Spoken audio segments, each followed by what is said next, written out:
Hello friends, नमस्कार। Welcome to my YouTube channel device maths classes.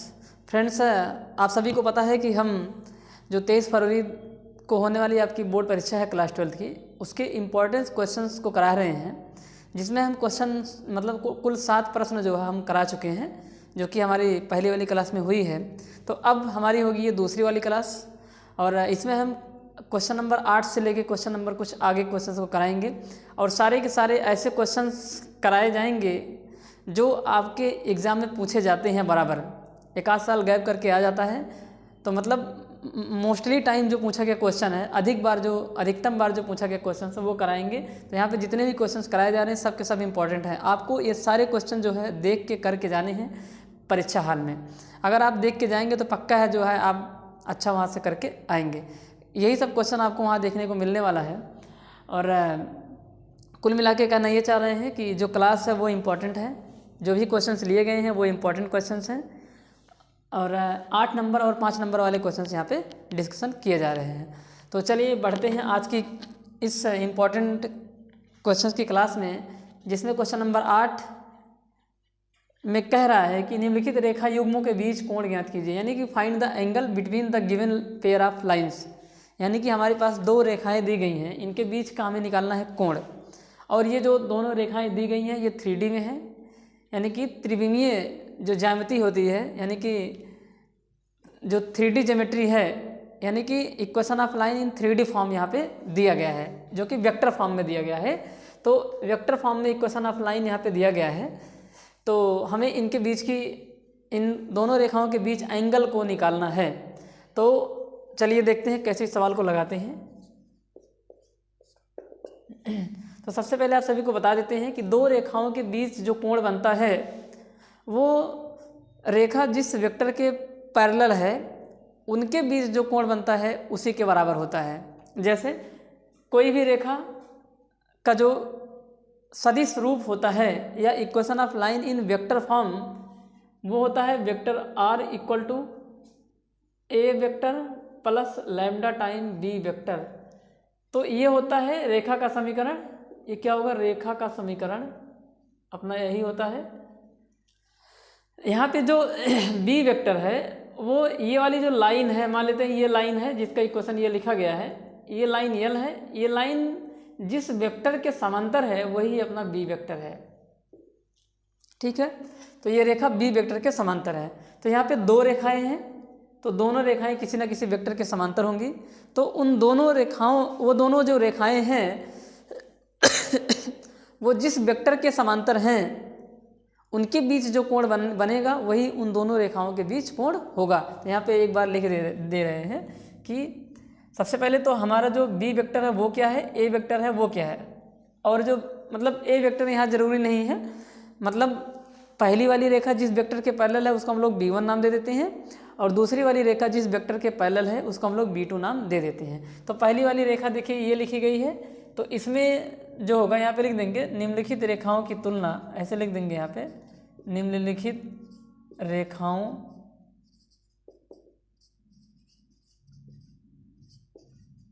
की तुलना vector r equal to a1 vector plus lambda time b1 vector व vector r equal to a2 vector plus mu time b2 vector से करने पर यानी कि पहले वाले इक्वेशन को इससे कंपेयर कर लेंगे और दूसरे वाले इक्वेशन को इससे कंपेयर कर लेंगे। तो लैम्डा के बाद जो लिखा होगा वो अपना b1 वेक्टर होगा, और रेखा जिस वेक्टर के पैरेलल है वही है अपना b1 वेक्टर। तो जो b1 वेक्टर आएगा वो हमारा आ जाएगा i कैप माइनस में j कैप माइनस में 2k कैप, ठीक है। और जो b2 वेक्टर होगा वो दूसरे वाले इक्वेशन से कंपेयर करके आएगा जो म्यू के बगल में लिखा होगा। म्यू का जो कॉफिशिएंट होगा इसको ऐसे कर सकते हैं, तो यहाँ पे हो जाएगा 3i कैप माइनस में 5 में j कैप और माइनस में 4k कैप। अब यहाँ पे लिख देंगे चूँकि हम जानते हैं कि दो रेखाओं के बीच कोण दो रेखाओं के बीच कोण बराबर क्या होगा, उन दो, या ऐसे लिख देंगे, वो रेखाएं जिन सदिश के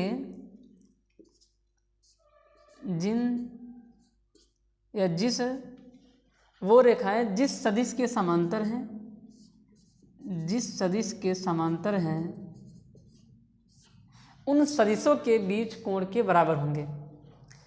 समांतर हैं, उन्हीं सदिशों के बीच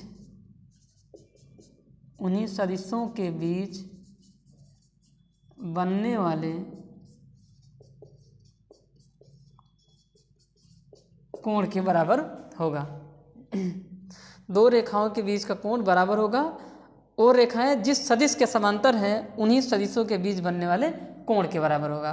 तो यानी कि हम अगर b1 वेक्टर और b2 वेक्टर के बीच का कोण निकालेंगे तो हमें इन दोनों रेखाओं के बीच का कोण मिल जाएगा। यानी कि यहाँ पे कहना ये चाह रहा हूँ कि दोनों रेखाओं के बीच कोण, दोनों रेखाओं के बीच कोण बराबर वेक्टर b1 व वेक्टर b2 के बीच कोण ये होगा हमारे कहने का मतलब।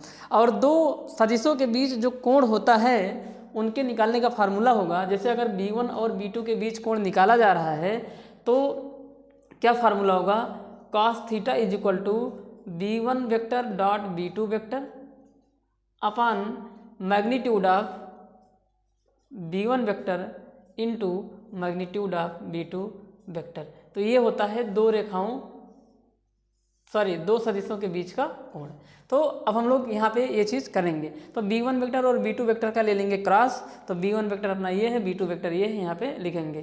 तो cos theta is equal to b1 vector कितना है अपना i कैप माइनस में j कैप माइनस में 2k कैप, ये अपना b1 वेक्टर हो जाएगा। डॉट निकालेंगे, डॉट लिखेंगे और यहाँ पे लिखेंगे b2 vector 3i cap minus में 5j कैप और माइनस में 4k कैप और अपान इनका मैग्नीट्यूड। अब इनका जो मैग्नीट्यूड होगा वो क्या होगा, तो पहले वाले वेक्टर का मैग्नीट्यूड का मतलब स्केलर जो क्वांटिटी है, जो स्केलर कंपोनेंट हैं किसी भी वेक्टर के, उनके स्क्वायर का सम। तो इसका हो जाएगा, इनका स्केलर कंपोनेंट है 1 -1 -2, तो 1 का स्क्वायर कितना हुआ 1, -1 का स्क्वायर कितना हुआ 1 हुआ और -2 का स्क्वायर कितना हुआ 4 हुआ।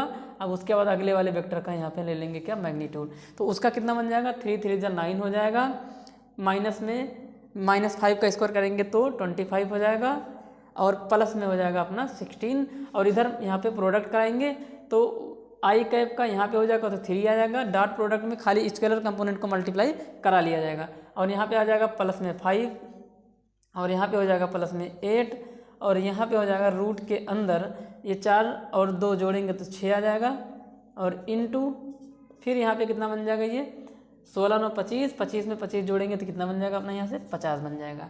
ठीक है, तो देखिए ऊपर क्या बन जाएगा, तो आगे जो है हमारा यहाँ पे सिंप्लीफाई होके आएगा, यहाँ पे जो है यहाँ से कर लेते हैं यहाँ पे, तो जो cos थीटा होगा वो इक्वल हो जाएगा 5 3 8 और 8 8 16 बटे ये क्या लिखा गया 50 और 6 का गुणा कराएंगे 300 आ जाएगा, यहाँ पे लिख देंगे, यहाँ पे हो जाएगा रूट में 300 और 300 जो को लिख सकते हैं 100 गुणे 3, तो इसको हम लोग लिख सकते हैं 16 बटे 100 का वर्गमूल 10 रूट 3, तो काट देंगे 2 पंचे 10, सॉरी यहाँ ऊपर 8 आ जाएगा, 2 अट्ठे 16 हो जाएगा, यहाँ पे बन जाएगा 2 अट्ठे 16 और 2 पंचे 10। तो जो cos थीटा की वैल्यू आएगी यहाँ पे लिख देते हैं या यहाँ से लिख देंगे, जो cos थीटा होगा वो 8/5 रूट 3 हो जाएगा और जो थीटा निकल के आएगा वो कितना निकल के आएगा, तो इम्प्लाइज दैट जो थीटा निकल के आएगा तो थीटा हमारा हो जाएगा cos इनवर्स 8/5 रूट 3। तो ये रहा हमारे इन दोनों रेखाओं के बीच का कोण जो कि है cos इनवर्स 8/5 रूट 3, कितना है cos इनवर्स 8/5 रूट 3। तो इस तरह से करना था हमें। तो आपको थोड़ा सा यहाँ पे ध्यान देना कि दो रेखाओं के जो बीच का कोण है वो दोनों रेखाएं जिस सदिश के समांतर हैं उनके बीच बनने वाले कोण के बराबर होता है। तो इस तरह से हुआ ये क्वेश्चन नंबर 8। और एक देखिए वेक्टर से एक क्वेश्चन पक्का है आएगा, या तो दो रेखाओं के बीच कोण निकालने के लिए बोलेगा, या उनके बीच की दूरी बोलेगा, या फिर ये कभी कभी 2 नंबर में भी पूछ लेता है। तो हालांकि यहाँ पे 5 नंबर 2025 का ये हमने देखा था कि 2025 वाले सेट में आया है, तो ये 5 नंबर में पूछा गया क्वेश्चन है। तो ये रहा क्वेश्चन नंबर 8। अब हम लोग बढ़ेंगे अपने क्वेश्चन नंबर 9 की तरफ। चलिए लगाते हैं आज की क्लास का दूसरा क्वेश्चन, जो कि क्वेश्चन नंबर 9 है। और इसमें जो है हमसे कह रहा है कि find the distance between the given lines, यानी कि जो हमारे 2 रेखाएं दी गई हैं, जो कि ये पहली वाली लाइन है और ये दूसरी वाली लाइन है, इनके बीच हमें निकालनी है दूरी।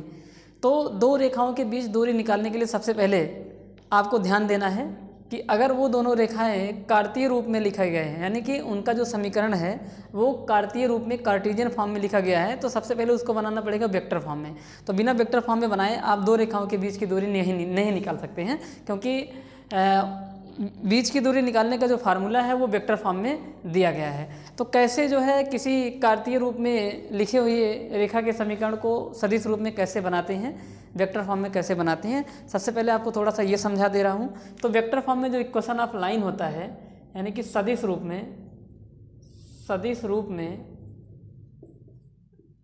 में रेखा का जो समीकरण होगा, सदिश रूप में रेखा का समीकरण होता है vector R is equal to vector A plus lambda time vector B, यही होता है। तो अपना जो A वेक्टर है और जो अपना कार्टेशियन फॉर्म होता है, यानी कि कार्तीय रूप में रेखा का समीकरण जो होगा वो अपना हो जाएगा x माइनस x1 अपान में A equal to y minus y1 upon में b equal to z minus z1 upon में कितना c। तो ये है कार्तीय रूप में रेखा का समीकरण, और ये जो लिखा गया है ये है सदिश रूप में रेखा का समीकरण। तो बीच की दूरी निकालने के लिए पहले कार्तीय रूप से सदिश रूप में बनाना पड़ेगा। तो यहाँ पे जो a1 वेक्टर होगा वो कैसे बनेगा और जो b1 वेक्टर होगा वो कैसे बनेगा। तो a1 वेक्टर हमारे यहाँ पे जो पॉइंट हैं x1 y1 और z1 इनसे बन जाएगा। तो यानी कि जो a1 वेक्टर बन जाएगा अपना वो x1 i cap plus y1 j cap plus z1 k cap से बन जाएगा। और जो अपना b वेक्टर होगा, वेक्टर b जो होगा वो अपने इस रेखा के जो dr हैं, जो कि ये है ए बी सी, तो इनसे जो बनने वाला वेक्टर होगा वो वेक्टर बी बन जाएगा। तो ए वेक्टर मतलब यहाँ पे ए आई कैप हो जाएगा, A I cap plus B J cap और प्लस सी के कैप। तो इस तरह से हमें सबसे पहले जो है कन्वर्ट करना पड़ेगा, ध्यान रहे आपको ये बात, ठीक है। तो यहाँ से ए बी वेक्टर निकल जाएगा, तो यहाँ पे वैल्यू उठा कर रख देंगे तो सदिश रूप में रेखा का समीकरण मिल जाएगा।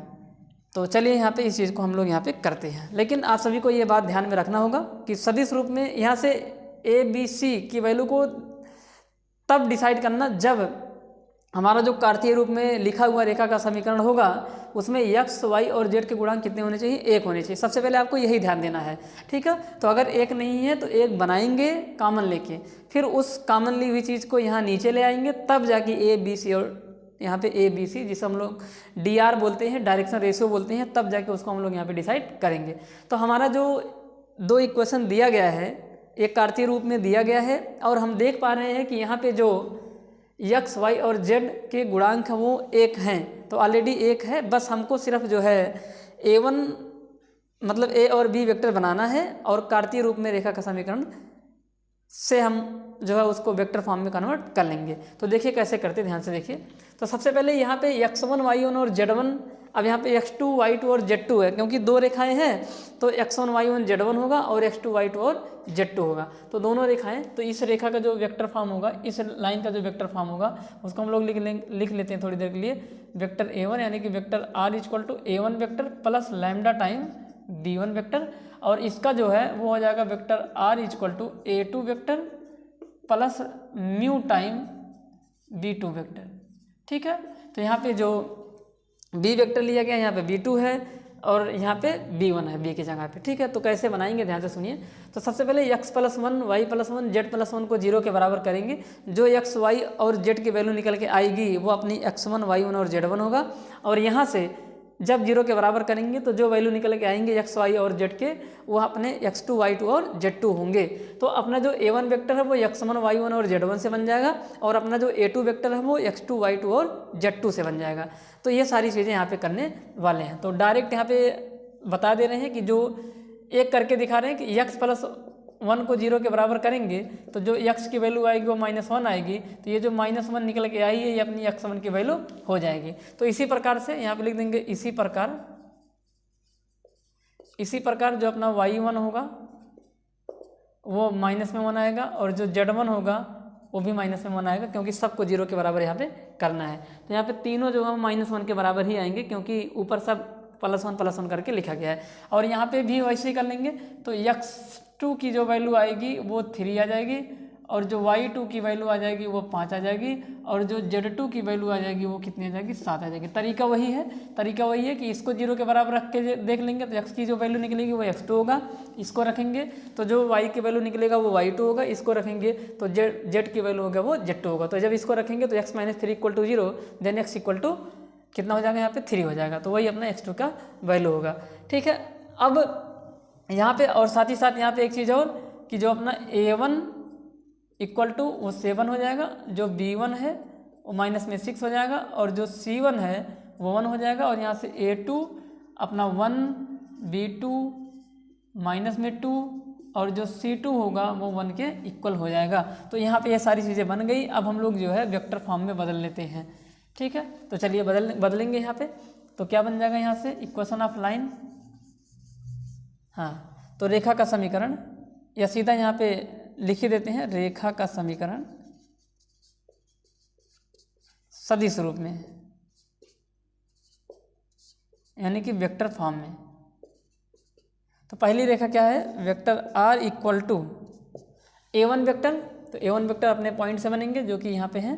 तो माइनस में i कैप, माइनस में j कैप, माइनस में k कैप, ये रहा अपना a1 vector plus lambda time b1 vector जो कि है 7i कैप, माइनस में 6j कैप और प्लस में कितना k कैप। और दूसरी जो लाइन बन जाएगी वो यहाँ बना लेते हैं। चलिए यही बना लेंगे यार। तो ये रेखा जो है रेखा का समीकरण, यानी कि ये पहली वाली रेखा है। दूसरी रेखा क्या होगी, दूसरी रेखा का समीकरण, दूसरी रेखा का समीकरण हो जाएगा वेक्टर r = a2 वेक्टर। तो a2 वेक्टर इन पॉइंटों से बनेगा x2 y2 z2 से। तो 3i cap plus 5j cap और प्लस में 7k कैप, इनसे बन जाएगा। और प्लस म्यू टाइम ये जो dr है i कैप -2j कैप और प्लस में कितना k कैप, ये हो जाएगा हमारा जो है दूसरा वाला लाइन। अब जब रेखाएं सदिश रूप में हो जाती हैं तो हमको वहाँ पे ध्यान देना है कि जो लैम्डा के पास में वेक्टर लिखा है और जो म्यू के पास में वेक्टर लिखा है क्या वो दोनों सेम वेक्टर हैं या फिर उनके जो स्केलर कंपोनेंट हैं यानी कि जो अदिश घटक हैं उनका अनुपात सेम है। अगर वो दोनों वेक्टर सेम हो या फिर उनका रेशियो सेम हो तब वो दोनों जो रेखाएं हैं वो समांतर रेखाएं होती हैं। अगर ऐसा नहीं है तो वो रेखाएं समांतर ना होकर स्क्यू लाइंस हो जाएंगी। और स्क्यू लाइंस उसे कहते हैं जो एक तल में स्थित नहीं होती हैं, यानी कि एक समतल में नहीं होते हैं, एक दूसरे समतल में और दूसरी दूसरे समतल में है। तो ना तो वो इंटरसेक्टिंग हो सकती हैं और ना ही जो वो समांतर हो सकती हैं। तो ऐसी लाइन को हम लोग बोलते हैं स्क्यू लाइंस। तो यहाँ पे देख पा रहे हैं कि ये दूसरा वेक्टर, ये दूसरा वेक्टर, इनका जो रेशियो आएगा स्केलर कंपोनेंट का वो भी सेम नहीं है। तो इससे स्पष्ट है कि जो दोनों रेखाएं हैं वो हमारे समांतर रेखाएं नहीं हैं, स्क्यू रेखाएं हैं। यहाँ पे लिख देंगे स्पष्ट है कि दोनों रेखाएं स्क्यू रेखाएं हैं, ठीक है। तो इस तरह से हम लोग यहाँ पे देख पा रहे हैं। और स्क्यू जो लाइंस होती हैं उनके बीच डिस्टेंस निकालने का जो फार्मूला होता है वो अपना क्या होगा यहाँ पे लिख देते हैं। तो अब यहाँ पे ये सारी चीज़ मिटा देते हैं क्योंकि इसका काम हो चुका है ख़त्म और इसका भी काम ख़त्म हो चुका है, तो इसको भी मिटा ही देते हैं क्योंकि हमारा वेक्टर बन ही चुका है, हमको वेक्टर से काम है बस और कुछ नहीं है। तो इधर भी मिटा देते हैं। तो देखिए क्या हो जाएगा अब यहाँ पे। तो डिस्टेंस निकालने का क्या फार्मूला होता है इक्विवेलेंस का। हाँ, तो यहाँ पे हो जाएगा distance between two equivalence,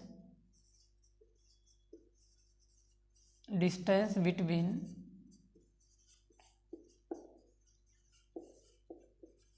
to equivalence, यानी कि जो असमतलीय कह सकते हैं यार, इक्विवेलेंस को बोलते हैं असमतलीय, ऐसे भी बोल देंगे कि दो असमतलीय रेखाओं के बीच की दूरी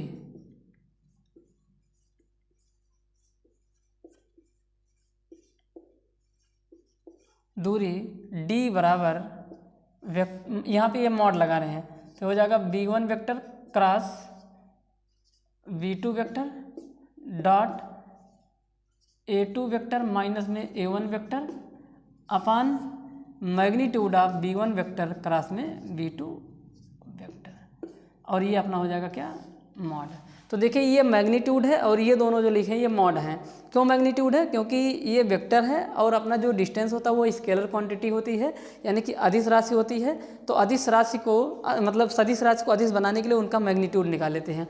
और ये डॉट प्रोडक्ट है वो तो अपना जो है स्केलर होता ही है। तो अब हमको क्या क्या चाहिए डिस्टेंस निकालने के लिए? तो b1 क्रॉस b2 वेक्टर चाहिए, a2 माइनस a1 चाहिए, और b1 क्रॉस b2 वेक्टर का जो मैग्नीट्यूड है वो भी हमको यहाँ पे निकालना पड़ेगा। तो चलिए सबसे पहले हम लोग निकालते हैं यहाँ पे जो है b1 क्रॉस b2 वेक्टर। तो b1 वेक्टर क्रॉस में b2 वेक्टर, और दो वेक्टर का क्रॉस निकालने के लिए हम लोग डिटरमिनेंट यूज करते हैं। तो यहाँ पर हो जाएगा i cap j cap k cap. अब b1 के स्केलर कंपोनेंट कौन से हैं? b1 के स्केलर कंपोनेंट यहाँ से देख सकते हैं। तो यहाँ पे हो जाएगा 7 माइनस में 6 और यहाँ पे कितना हो जाएगा 1, ठीक है। और ये हो जाएगा, और b2 के जो है वो अपने हैं 1 माइनस 2 और कितना 1, देखिए 1 माइनस 2 और कितना 1, तो ये हो जाएगा। अब इनको सिंप्लीफाई करेंगे तो कितना बन जाएगा यहाँ से, तो i कैप इन दोनों को मल्टीप्लाई कराएंगे तो माइनस में 6 आएगा, इन दोनों को कराएंगे तो माइनस में आएगा, इनका प्रोडक्ट बीच में माइनस लगता है, इसकी वजह से यहाँ पे बन जाएगा प्लस, माइनस में जे कैप। यहाँ पे हो जाएगा इनका 7 माइनस में 1 प्लस में के कैप। के कैप करेंगे कितना हो जाएगा, तो इधर आ जाएगा माइनस में 14 और माइनस माइनस हो जाएगा प्लस 6, तो बन जाएगा यहाँ से माइनस में 4 आई कैप, यहाँ पे हो जाएगा माइनस में 6 जे कैप, और यहाँ पे हो जाएगा माइनस में 8 के कैप। तो ये निकला है अपना b1 क्रॉस b2। तो b1 क्रॉस b2 की वैल्यू ये निकला है। अब हम लोग b1 क्रॉस b2 का मैग्नीट्यूड भी यहीं पे निकाल लेते हैं। तो देखिए क्या होगा, तो b1 vector cross b2 vector का निकालेंगे मैग्नीट्यूड। तो मैग्नीट्यूड किसी भी वेक्टर का निकालते हैं अगर, तो हम लोग क्या करते हैं उस वेक्टर के स्केलर कंपोनेंट का स्क्वायर जोड़ देंगे इस रूट के अंदर में। तो माइनस मतलब स्केलर कंपोनेंट के स्क्वायर को रूट के अंदर जो है जोड़ देते हैं।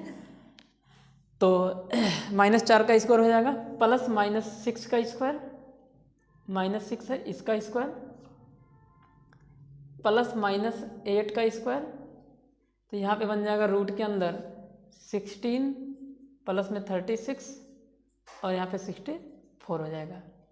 तो अब देखिए क्या करेंगे, यहाँ पे इनको जोड़ेंगे तो आ जाएगा कितना, यहाँ पे 36 4 40, मतलब यहाँ पे हो जाएगा ये 40 और ये 100, तो 116 आ जाएगा। और 116 का जो स्क्वायर रूट होगा वो हो जाएगा कितना, 116 का स्क्वायर रूट हो जाएगा 2√29।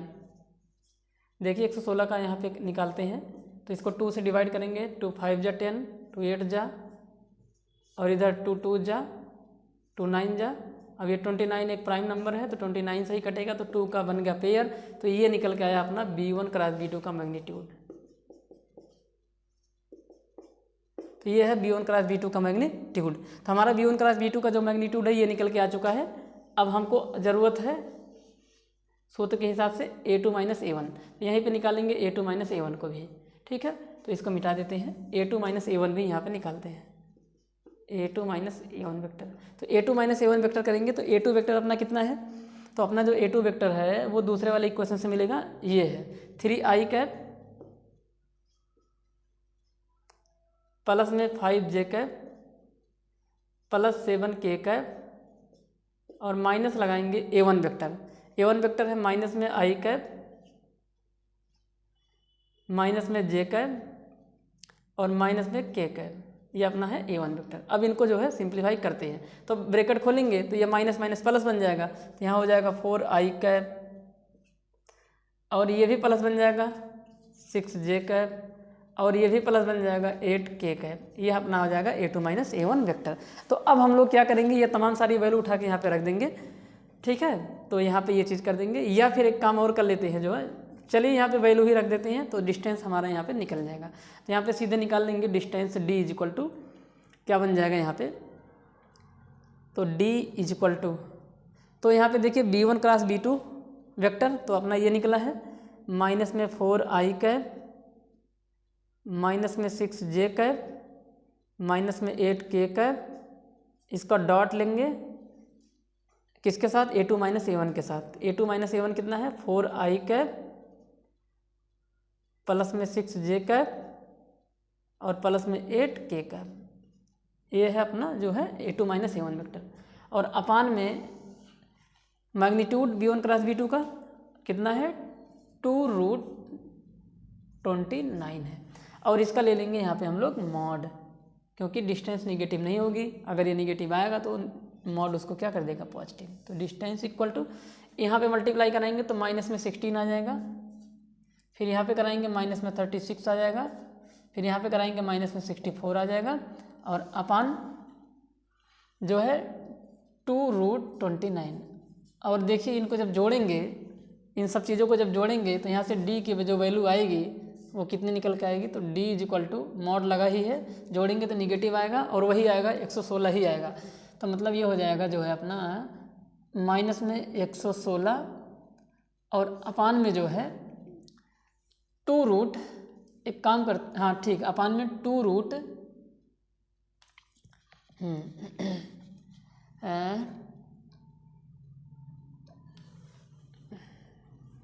एक काम करते हैं, जो 2√29 लिखे हैं इसको रूट नहीं 116 ही कर देते हैं इसको, क्योंकि 116 ही तो था, तो यहाँ पे लिख देंगे रूट के अंदर 116, यही है, और यहाँ पे मॉड क्लोज हो जाएगा, मतलब मॉड के अंदर इसको लिखेंगे। ठीक है, तो ये बन जाएगा अपना।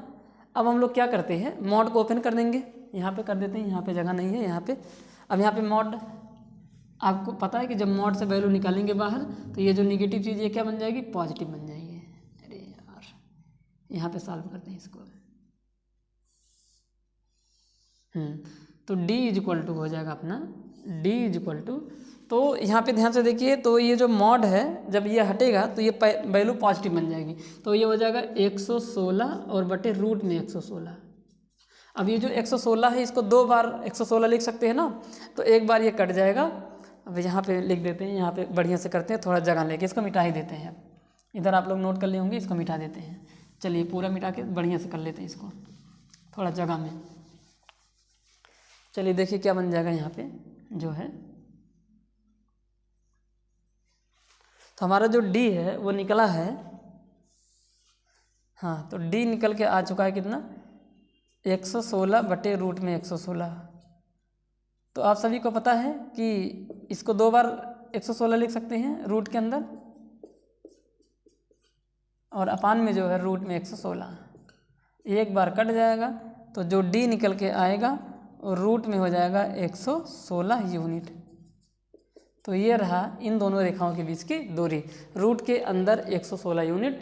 इम्पॉर्टेंट क्वेश्चन है ये, जो है आपको ये क्वेश्चन ज़रूर करना है, क्योंकि दूरी निकालने का जो क्वेश्चन अब आपके एग्ज़ाम में 23 तारीख को देखने को मिल सकता है।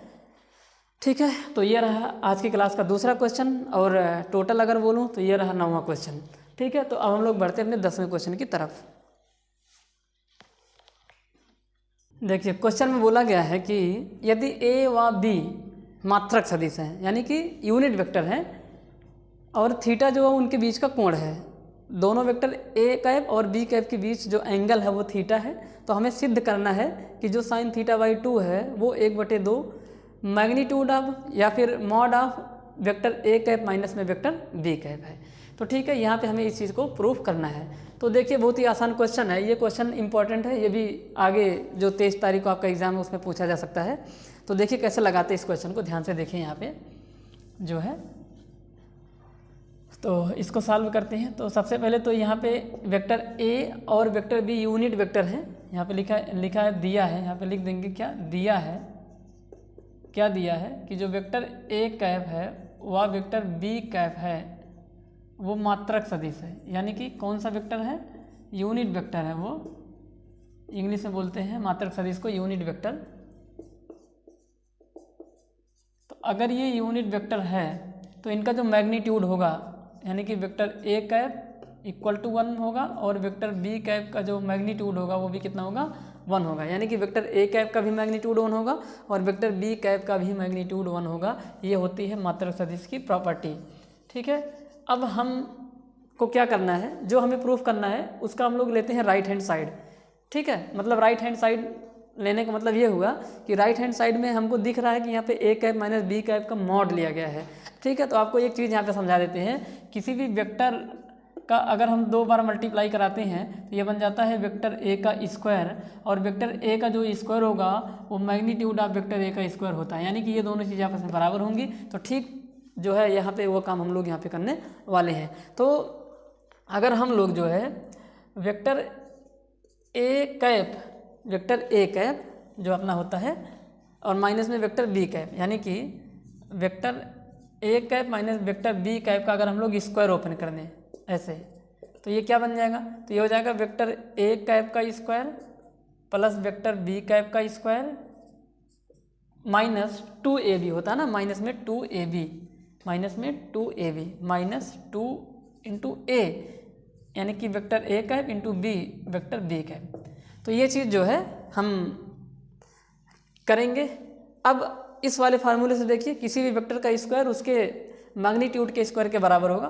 तो ये ए माइनस बी एक वेक्टर है, ए कैप माइनस बी कैप एक वेक्टर है, उसका स्क्वायर लिखा गया है, तो इसको हम लोग लिख सकते हैं magnitude of vector A cap minus vector B cap का स्क्वायर इक्वल टू यहाँ पे बी स्क्वायर है, तो इसको भी हम लोग ऐसे लिख सकते हैं, प्लस यहाँ पे भी मैग्नीट्यूड लगा सकते हैं, और माइनस ए डॉट बी का एक सूत्र होता है, आप सभी को पता है कि जो vector A dot vector B होता है उसको हम लोग लिखते हैं magnitude of vector A into magnitude of vector B into में कॉस थीटा होता है, ये सूत्र होता है। आप लोग यहाँ पे थोड़ा कन्फ्यूजन में मत पड़िएगा कि हम सूत्र वेक्टर ए और वेक्टर बी का लिख रहे हैं और यहाँ पे यूज़ कर रहे हैं कैप।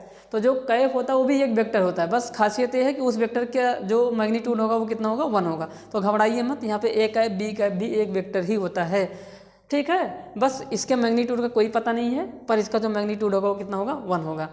तो यहाँ पे ये चीज़ लिखी गई है, तो यहाँ पे ए डॉट बी लिखा गया है, जो कि उस सूत्र से इसको ओपन कर देंगे, तो ये बन जाएगा वेक्टर ए कैप का magnitude into vector B cap का मैग्नीट्यूड और इंटू में कितना अपना यहाँ पे कॉस थीटा बन जाएगा। अब यहाँ पे देखिए, यहाँ पे इसको तो वैसे उतार लेंगे, अरे यार ये कैप है, ठीक है, ये कितना है, कैप है का स्क्वायर इज इक्वल टू, अब देखिए magnitude of vector A cap किसके इक्वल है, 1, तो 1 का स्क्वायर 1 प्लस यहाँ पे भी कितना 1 माइनस यहाँ पे कितना 1 इंटू में कितना कॉस थीटा। आगे यहाँ सॉल्व कर लेते हैं, देखिए क्या बन जाएगा आगे। तो यहाँ पे आ जाएगा vector A cap minus vector B cap के मैग्नीट्यूड का square is equal to 1 plus 1 कितना हुआ 2 माइनस यहाँ पे मल्टीप्लाई कराएंगे तो कॉस थीटा आ जाएगा।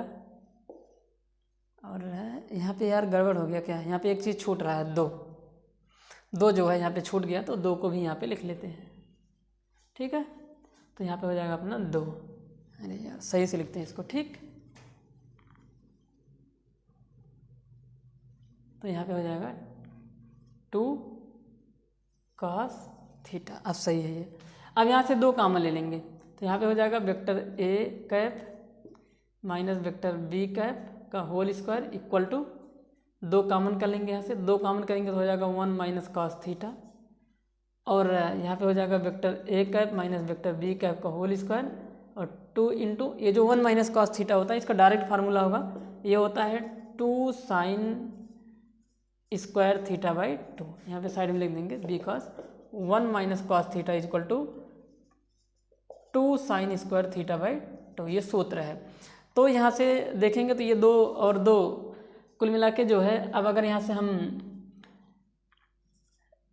आगे सॉल्व करते हैं तो यहाँ पे हो जाएगा इसका स्क्वायर इक्वल टू 2 दूनी कितना हुआ 4 हुआ, और साइन स्क्वायर थीटा बाई 2 हुआ। इसको हटा लेंगे स्क्वायर को तो यहाँ हो जाएगा A cap minus vector B cap equal to square root निकालेंगे तो 4 का स्क्वायर रूट 2, और साइन स्क्वायर थीटा का हो जाएगा साइन थीटा बाई 2। आगे इम्प्लाई दैट इस 2 को उठा के उधर भेज देंगे और यहाँ से मॉड को नहीं हटाएंगे, खाली स्क्वायर हटाना है, ठीक है।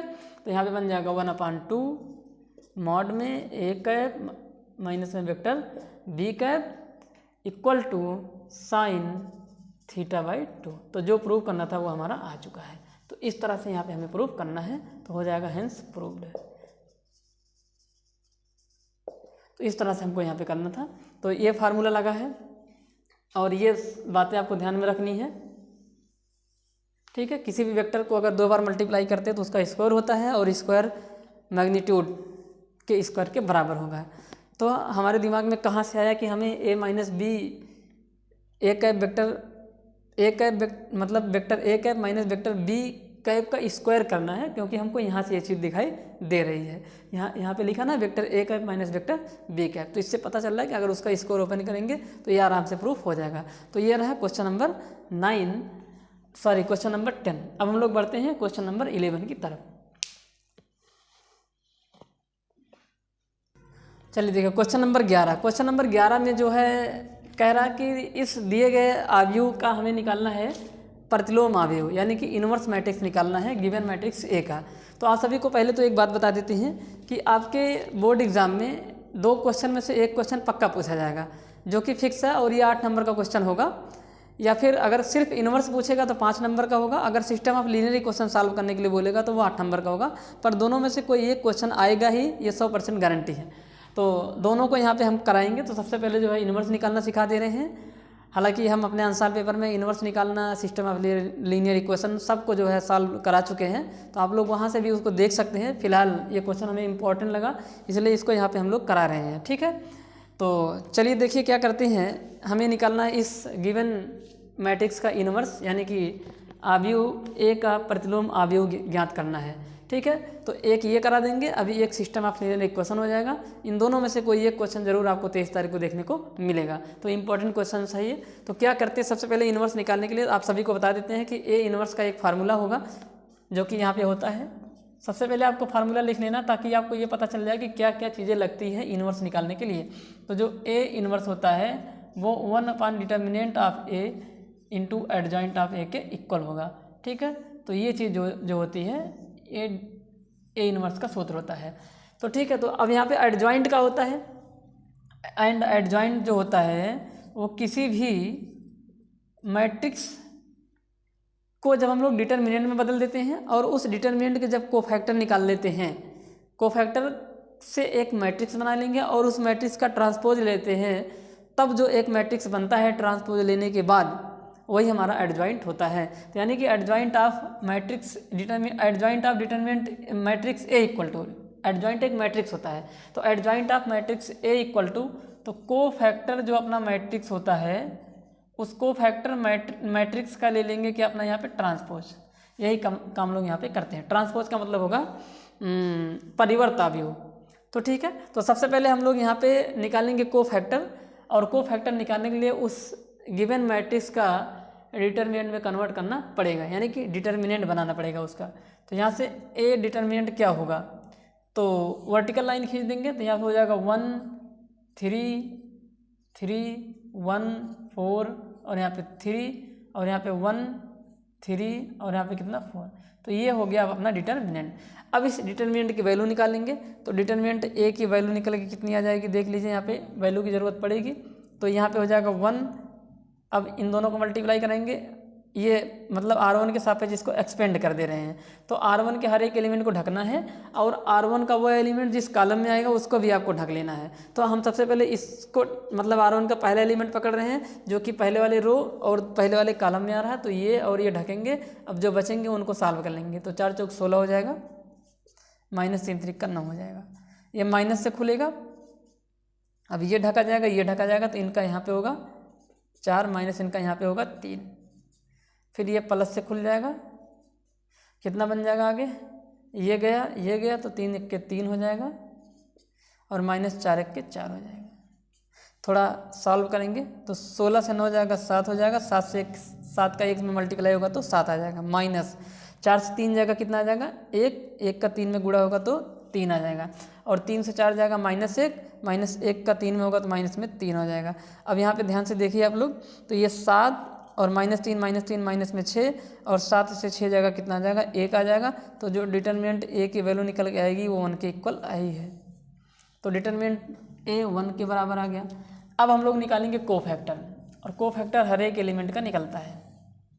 किसका निकालेंगे, कोफैक्टर निकालेंगे हम लोग। तो चलिए देखिए, तो सबसे पहले C11, फिर C12, फिर C13। तो C11 का मतलब ये निकल गया है कि कोफैक्टर निकालने पहले वाले रो पहले वाले कॉलम का, पहले वाले रो दूसरे वाले कॉलम का, पहले वाले रो तीसरे वाले कॉलम का। तो ठीक है, देखिए कैसे करते हैं, ध्यान से देखिए। तो C11, तो जिस एलिमेंट का कोफैक्टर निकालेंगे उसमें या तो 1 से या तो -1 से मल्टीप्लाई करा लेंगे और उस एलिमेंट को ढक देंगे, मतलब वो एलिमेंट जिस कॉलम और जिस रो में आ रहा है उसको ढकने के बाद जो अपने 4 एलिमेंट बचेंगे उनका बनाएंगे क्या, एक मैट्रिक्स, और उस मैट्रिक्स को कर लेंगे सॉल्व। तो आप सभी को बता देते हैं क्या करना होगा। तो सबसे पहले आप सबसे पहले वाले एलिमेंट में 1 से मल्टीप्लाई कराइए, उसके बाद अल्टरनेट करते चले जाइए। तो सबसे पहले अगर 1 से कराया हो तो फिर बाद में -1 से कराएंगे, फिर 1 से -1 से 1 से -1 से, तो 1 से शुरू करेंगे और -1 1 -1 ऐसे अल्टरनेट मल्टीप्लाई कराते हुए आगे बढ़ते चले जाएंगे। ठीक है, तो किस में कराएंगे, बचे हुए एलिमेंट को सॉल्व करने पे जो आता है। तो देखिए जैसे यहाँ पे C11 का करा रहे हैं, तो C11 अपना ये है, पहला रो पहला कॉलम, तो यानी कि इसका निकालने हैं। तो अब देखिए ये वाले ढक लिए जाएंगे, ये वाले ढक लिए जाएंगे, लेकिन यहाँ पे मल्टीप्लाई कराएंगे 1 से। अब ये ढकेंगे तो बचे अपने ये चारों, तो इन चारों को सॉल्व कर लेंगे, तो 4 चौक 16 हो जाएगा, माइनस में 9 आ जाएगा,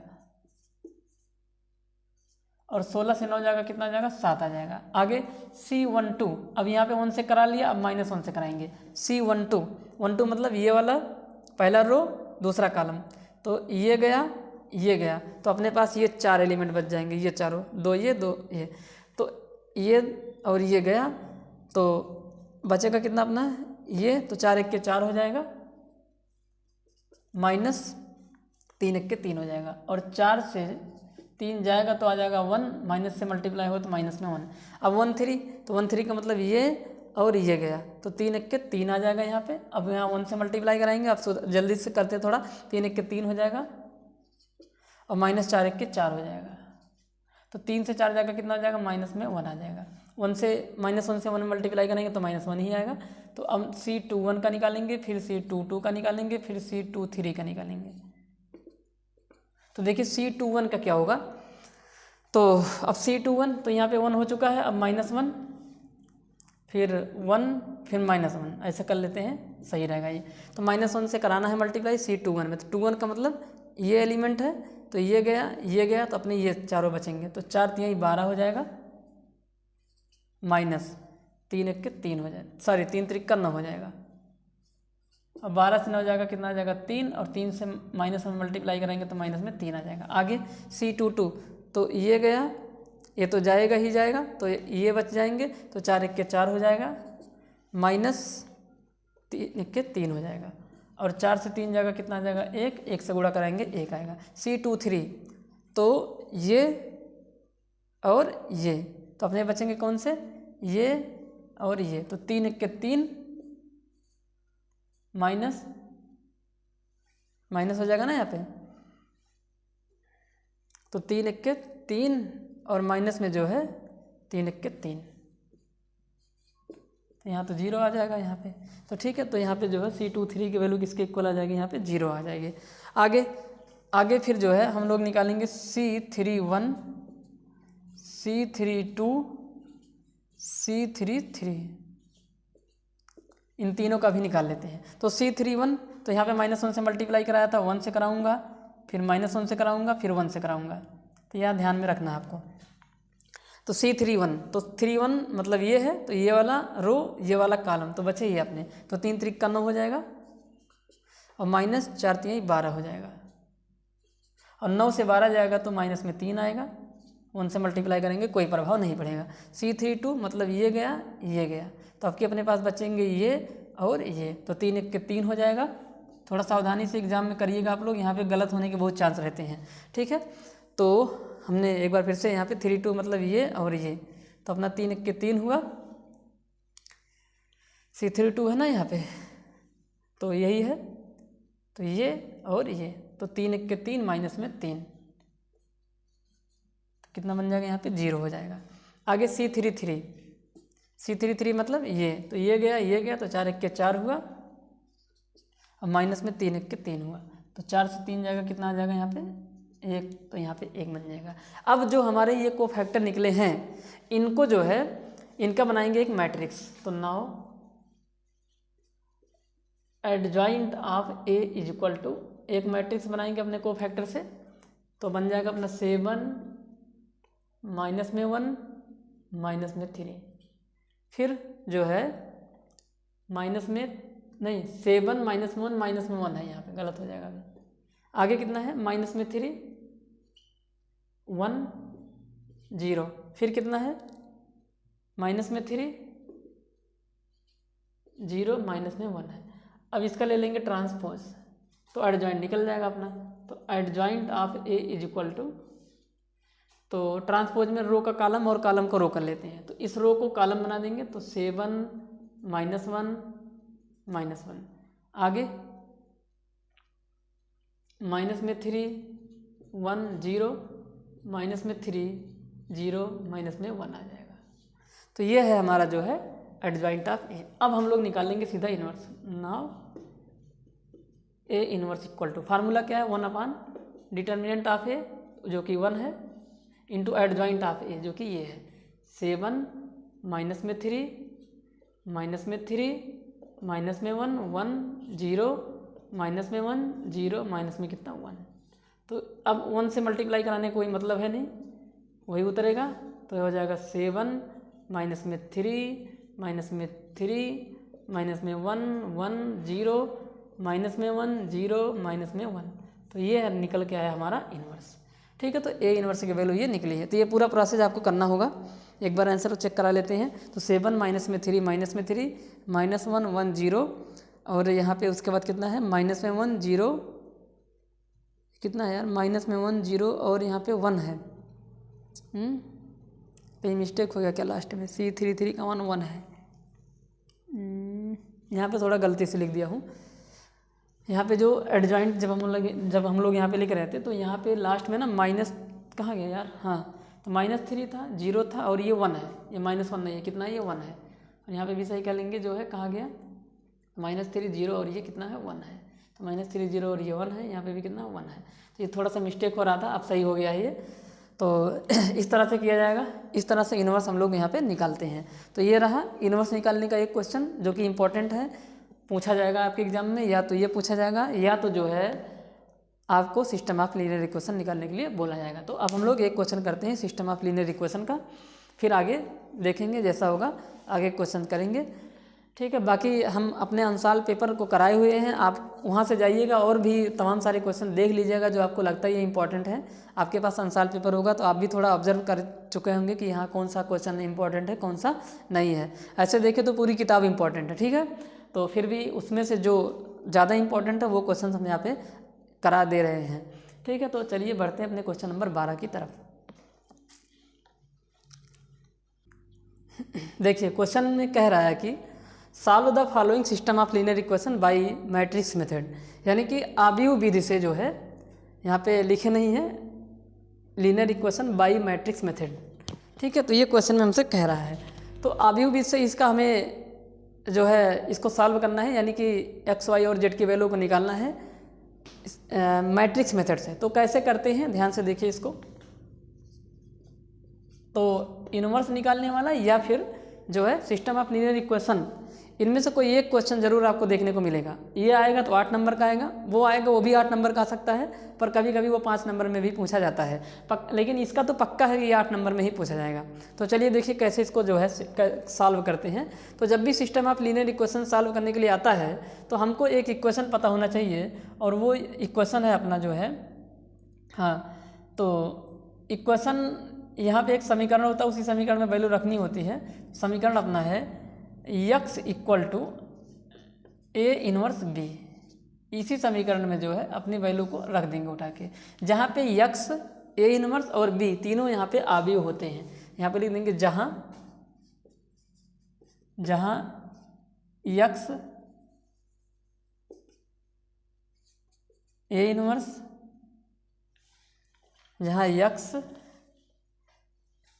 कामा ए इनवर्स व बी आव्यूह होते हैं, यानी कि ये आव्यूह हैं, आव्यूह होते हैं, यानी कि ये मैट्रिक्स है।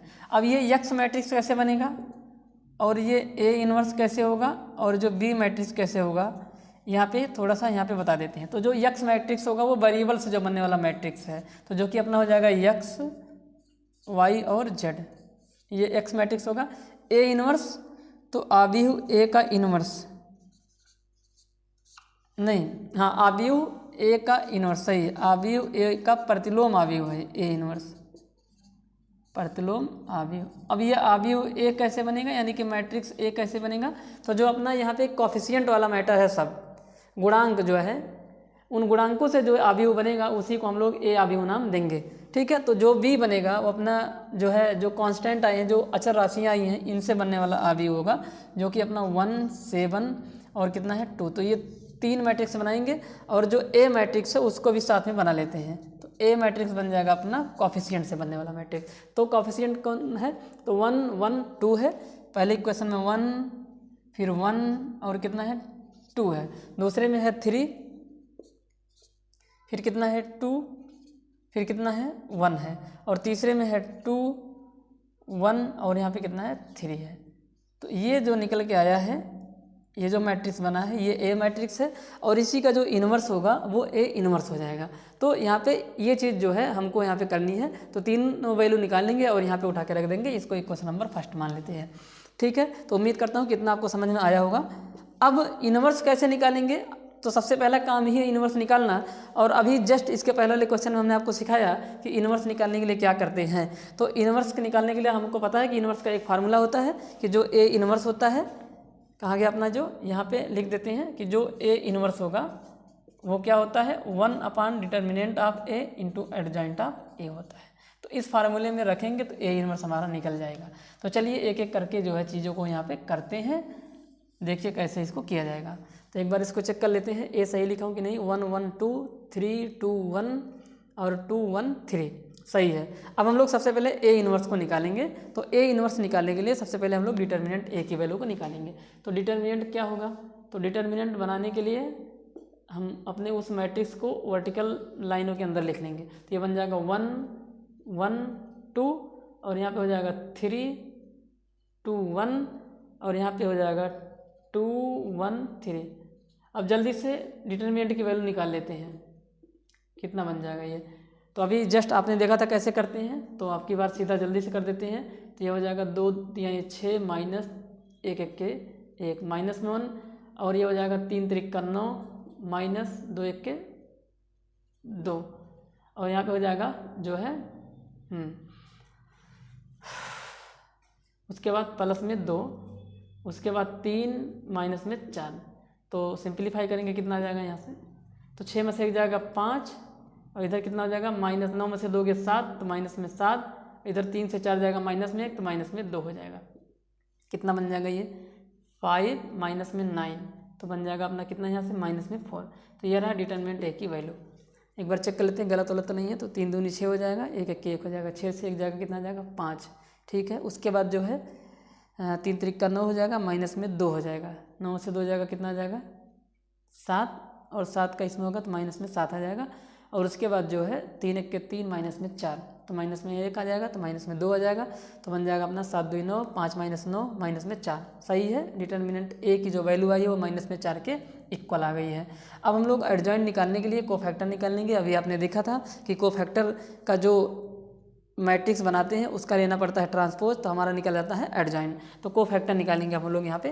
तो देखिए कोफैक्टर कैसे निकालते हैं, तो यहाँ ऊपर निकालते हैं कोफैक्टर। तो देखिए कोफैक्टर निकालेंगे, सबसे पहले C11 का, फिर C12 का, C13, C21, C22, C23, C31 का निकालेंगे, C32 का निकालेंगे, C33 का निकालेंगे। ठीक है, तो आपको ऐसे करना जैसे कर रहे हैं, ऐसे लिख लेना है। अब यहाँ 1 से -1 से 1 से -1 से 1 से -1 से 1 से -1 से फिर 1 से 1 -1 1 -1 1 -1 1 -1 1। तो इस तरह से हम लोग यहाँ पे करेंगे, मल्टीप्लाई कराएंगे। आपको ऐसे एकदम ठीक करना है, सही रहेगा, नहीं तो आप गलत कर जाएंगे। तो चलिए, तो C11 निकालेंगे, तो यानी कि इसका निकाल रहे हैं, फिर इसका निकालेंगे, फिर इसका निकालेंगे। तो ये गया, तो यहाँ पे आ जाएगा कितना, 3 दूनी 6 माइनस में कितना 1। अभी आपको सिखाए थे कैसे करते हैं। तो 6 में से एक जगह कितना आ जाएगा 5, 5 से कितना हो जाएगा 5। आप सभी को लिए बता देते हैं कि जो ढकने के बाद जो 4 एलिमेंट बचते हैं और जो क्रॉस मल्टीप्लाई करके उसको सॉल्व करते हैं, सॉल्व करने पे जो आएगा 1 से और -1 से मल्टीप्लाई करने के पहले, उसको हम लोग बोलते हैं माइनर। तो ये जो 5 निकल के आया, ये माइनर है। 1 से मल्टीप्लाई करा लेंगे तब जाके वो कोफैक्टर बनता है। तो आपको ये जानकारी होनी चाहिए। तो आगे C12 का निकालेंगे, तो C12 निकालेंगे, तो ये गया, तो ये बचे अपने। तो 3 3 का 9 हो जाएगा, और माइनस में 2 1 के 2 हो जाएगा, और 9 से 2 जाएगा 7 आ जाएगा, माइनस में इधर आ जाएगा 7। आगे निकालेंगे किसका, इसका C13 का। तो ये गया, तो अपन यहाँ पे ये, तो 3 1 के 3 माइनस में 2 दूनी 4 हो जाएगा। तो 3 से 4 जाएगा, कितना आ जाएगा माइनस में 1 आ जाएगा। आगे C21 का निकालेंगे, तो C21 मतलब ये गया, तो अब हमारे पास बचे 3 1 के 3 और माइनस में 2 1 के 2। ठीक है, तो बराबर हो जाएगा कितना, माइनस में 1। आगे C22, तो ये तो अपना बचा कौन सा, ये 3 1 के 3 माइनस 2 दूनी 4। तो 3 से 4 जाएगा, कितना आ जाएगा -1। अब C23 निकालेंगे, तो ये है, तो ये गया, तो अपना बचा कौन सा, ये, तो 1 1 के 1 माइनस 2 1 के 2 आ जाएगा यहाँ पे। और 1 से 2 जाएगा, कितना आ जाएगा माइनस में 1, और माइनस में 1 से मल्टीप्लाई होगा तो आ जाएगा कितना, प्लस में 1। तो यहाँ पे प्लस ही है। ठीक है, ये हो जाएगा। आगे C31, ये C31 लिखा है, तो C31 करेंगे तो क्या आ जाएगा, C31, तो ये गया, तो कितना बन जाएगा, 1 1 के 1 माइनस में 4, तो 1 माइनस में 4। तो 1 माइनस में 4 होगा, कितना होगा, एक बार फिर से देख लीजिए, C31 का मतलब ये जाएगा, तो अपने ये चारों बचेंगे। तो 1 में से 4 जाएगा, माइनस में 3 आ जाएगा। C32, तो ये गया, तो ये बचेंगे, 1 1 के 1 माइनस 3 दूनी 6, तो 1 से 6 जाएगा, माइनस में 5 आ जाएगा। आगे C33, तो ये तो इधर बन जाएगा अपने 2 1 के 2, इन दोनों को कराएंगे, माइनस 3 1 के 3,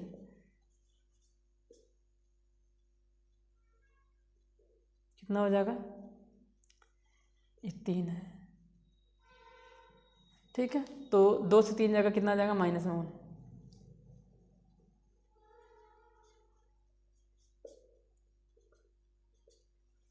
तो ये रहा अपना जो है तमाम सारे कोफैक्टर जो निकल के आए हुए हैं। अब हम लोग क्या करेंगे जो है, अब हम लोग यहाँ पे मिटा देते हैं और निकालते हैं एडजॉइंट ऑफ ए। ठीक है, तो इधर ही कर लेते हैं यार, जो है यहाँ करते हैं। अब हम लोग निकालेंगे एडजॉइंट ऑफ ए। तो adjoint of A is equal to कितना बन जाएगा, तो डिटरमिनेंट बना लेंगे कोफैक्टर का। तो कितना कितना निकला है, 5 माइनस में 7 माइनस में 1, फिर माइनस में 1 माइनस में 1, और फिर कितना 1, फिर माइनस में 3 माइनस में 5 माइनस में कितना 1। यहाँ पे गलत हो रहा है एक जगह पे।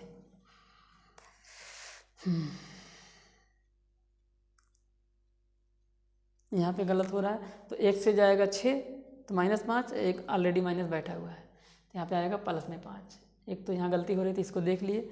आगे कौन सा था यहाँ पे जो है C22, बाकी सब सही है।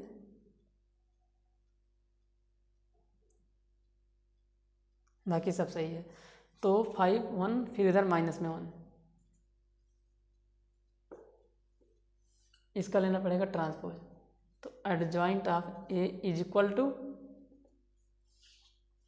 तो 5 माइनस में 7 माइनस में 1 माइनस में 1 माइनस में 1 1 माइनस में 3 5 माइनस में 1।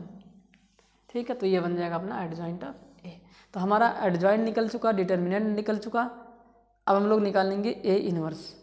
क्या निकालेंगे? A inverse. Now A inverse equal to 1 upon determinant of A जो कि माइनस में 4 है, इंटू एडजॉइंट ऑफ ए जो कि है 5 माइनस में 1 माइनस में 3 7 हो गया ना। 5 माइनस में कितना है यार? 5 माइनस में 1 5 माइनस 7 माइनस 1 सही है ना। -1 -1 1 माइनस 5 माइनस में 7 माइनस 1 -1 -1 1 -1 -1 1 माइनस में 3 5 माइनस 1 सही है, यही है। माइनस में 1 1 माइनस में 1, ये निकल के आया अपना ए इनवर्स। अब ए इनवर्स निकल गया।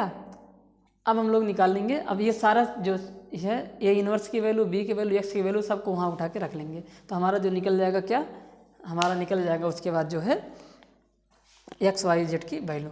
तो चलिए यहाँ पे मिटा देते हैं, इसका अब कोई काम नहीं है। ये तमाम सारी वैल्यू को यहाँ उठा के रख लेते हैं।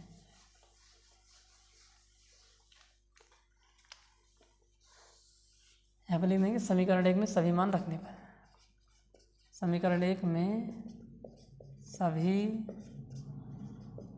मान रखने पर। तो एक्स मैट्रिक्स इक्वल टू, तो एक्स क्या है? एक्स वाई और जेड है, इक्वल टू ए इनवर्स। कितना निकला है? ए इनवर्स 1 अपान माइनस में 4 into adjoint of A 5 minus में 1 माइनस में 3 7 माइनस में 1 5, उसके बाद माइनस में 1 1 माइनस में 1, ये हो गया अपना इंटू बी। बी कितना है? 1 7 2। अब इनको मल्टीप्लाई कराएंगे, पहले इनको मल्टीप्लाई कराएंगे फिर -1/4 का कराएंगे। तो माइनस में 1/4 हो गया। अब इधर कितना आ जाएगा? इनका कराएंगे तो कितना बन जाएगा? तो 5 1 जा 5 हो गया, माइनस में 7 हो जाएगा, माइनस में 6 हो जाएगा। आगे 7 1 जा 7 हो गया, माइनस में 7 हो गया, फिर प्लस में 10 हो जाएगा। आगे माइनस में 1 हो गया, प्लस में 7 हो गया, और यहाँ पे माइनस में 2 हो जाएगा। आगे क्या बन जाएगा? और यहाँ पे अपना जो है एक्स वाई और जेड है। अब यहाँ पे थोड़ा सिंप्लीफाई करते हैं, और ना दिखेगा नहीं, यहाँ पे कर लेते हैं। देखिए यहाँ पे है एक्स वाई और जेड का मैट्रिक्स इक्वल टू माइनस में 1/4। हाँ, तो यहाँ पे कितना बन जाएगा? तो 7 6 13 हो जाएगा, और 13 से जब 5 निकाल लेंगे तो बचेगा अपना कितना? 8। तो माइनस में 8 हो जाएगा। आगे इधर 7 से 7 कट जाएगा, तो बचेगा कितना? 10 है। यहाँ पे गड़बड़ हो रहा कुछ क्या? 10 तो कटेगा ही नहीं। 10 कैसे आ गया यार? 7 हो जाएगा, माइनस में 7 हो जाएगा, 10 हो जाएगा।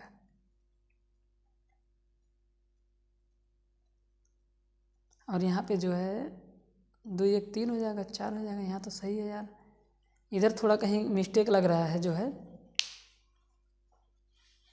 7 में 7 जाएगा।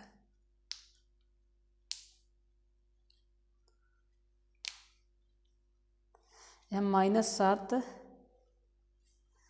तो 7 हो गया, और यहाँ पे 7 हो जाएगा। यहाँ पे -7 हुआ है। 1 मिनट, यहाँ पे थोड़ा मिस्टेक हो रहा है, कहीं पे चेक कर लेते हैं। जो है 5, यहाँ पे -7 है यार, ये है गड़बड़ी। यहाँ पे साला माइनस नहीं बता रहे हैं, यहाँ पे माइनस में 7 होगा, ठीक है। तो यहाँ पे भी सही कर लेते हैं, थोड़ा सा मिस्टेक हो रहा था, कहाँ गया ये अपना जो है माइनस में 7 है ये। तो अब ये हो जाएगा अपना कितना, माइनस में 7। अब सही है, अब कहीं नहीं गड़बड़ा। तो -7 -7 माइनस में 14, और माइनस में 14 में जब 10 जोड़ेंगे तो माइनस में 4 आ जाएगा यहाँ पे। आगे यहाँ पे कितना हो जाएगा, 2 1 3, और 7 घटाएंगे तो कितना आ जाएगा यहाँ पे 4। अब कुछ नहीं करेंगे, जो है इस -4 को अंदर ले जाकर मल्टीप्लाई करा देंगे, इसको मिटा देते हैं।